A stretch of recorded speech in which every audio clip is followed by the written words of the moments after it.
पूरा देश तिरुपति देवस्थानम में प्रसाद के रूप में मिलने वाले लड्डुओं में पाए गए गाय और सूअर की चर्बी, मछली के तेल, इन सब चीज़ों से दिल से आहत है।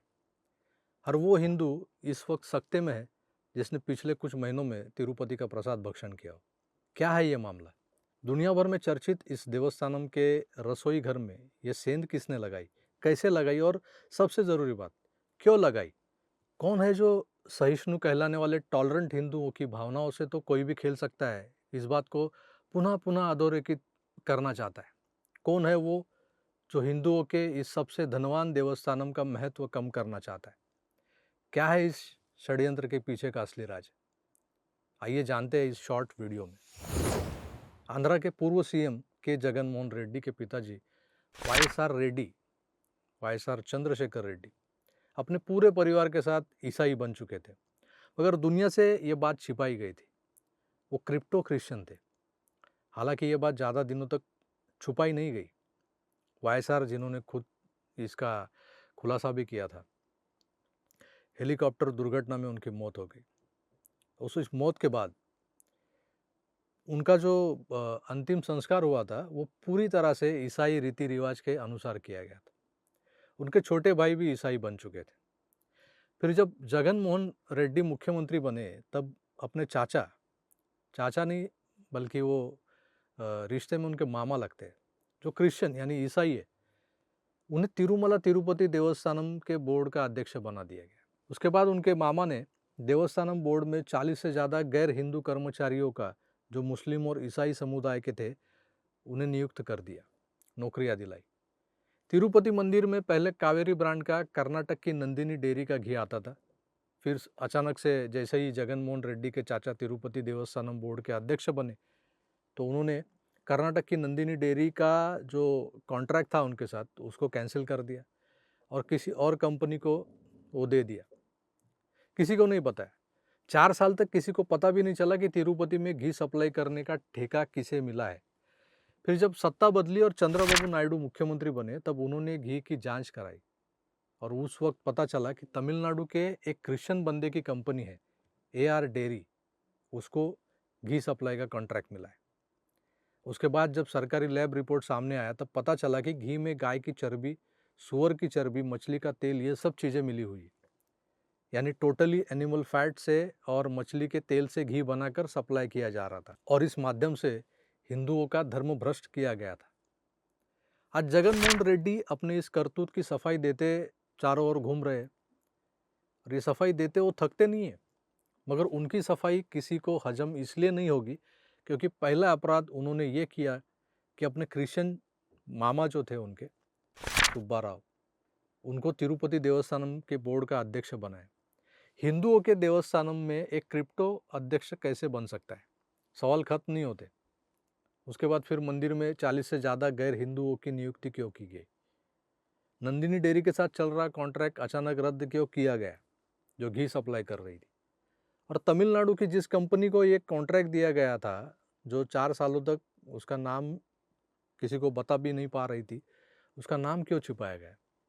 और तमिलनाडु की जिस डेयरी को ये कॉन्ट्रैक्ट मिला था, उसे इतना बड़ा कॉन्ट्रैक्ट मिलने के बाद वो कंपनी ने, ये अचीवमेंट थी ना एक तरह की, वो अचीवमेंट वाली बात अपनी वेबसाइट पर क्यों नहीं डाली?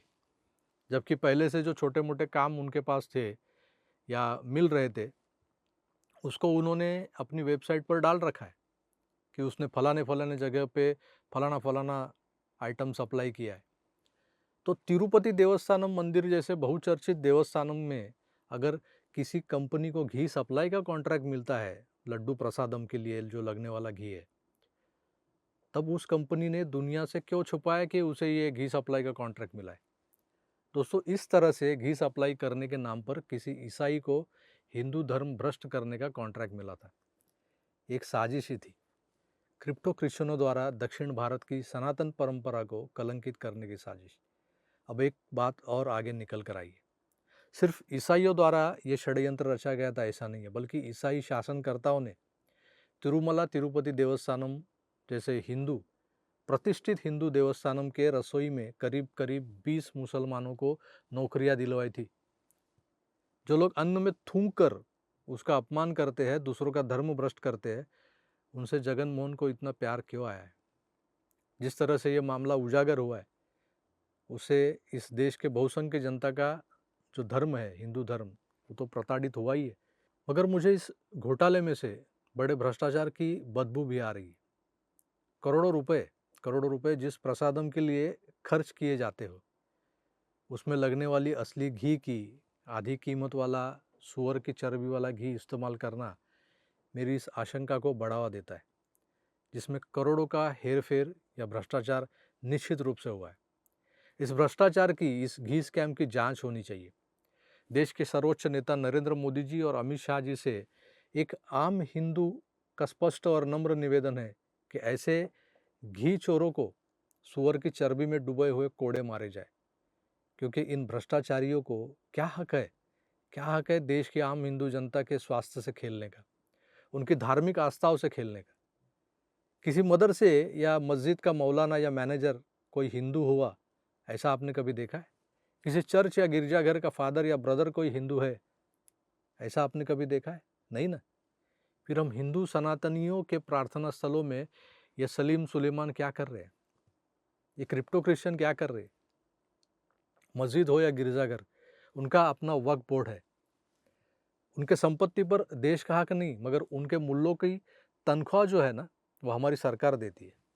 फादर को सैलरी सरकार की तिजोरी से जाती है, मगर हमारे मंदिरों में चढ़ाए जाने वाले चढ़ावे, दान की रकम, सोना चांदी सब सरकारी तिजोरी में जमा हो जाती है। इस बही खाते में जमा तो है, खर्च नहीं है।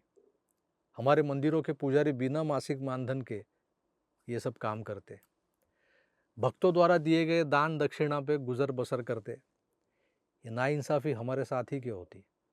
जब तक लिबरल गांडुओं की सरकारें थी इस देश में, हमने, हमारे धर्म ने ये सब सह लिया।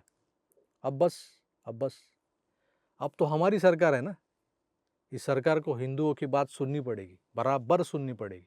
दोस्तों, अगर आपको लगता है इस देश के हिंदुओं को न्याय मिलना चाहिए, उसके धर्म का उचित सम्मान होना चाहिए, तो आपके विचार कमेंट बॉक्स में ज़रूर लिखिए। ऐसे ही रोचक तथ्यों को लेकर आपसे फिर मुलाकात होगी।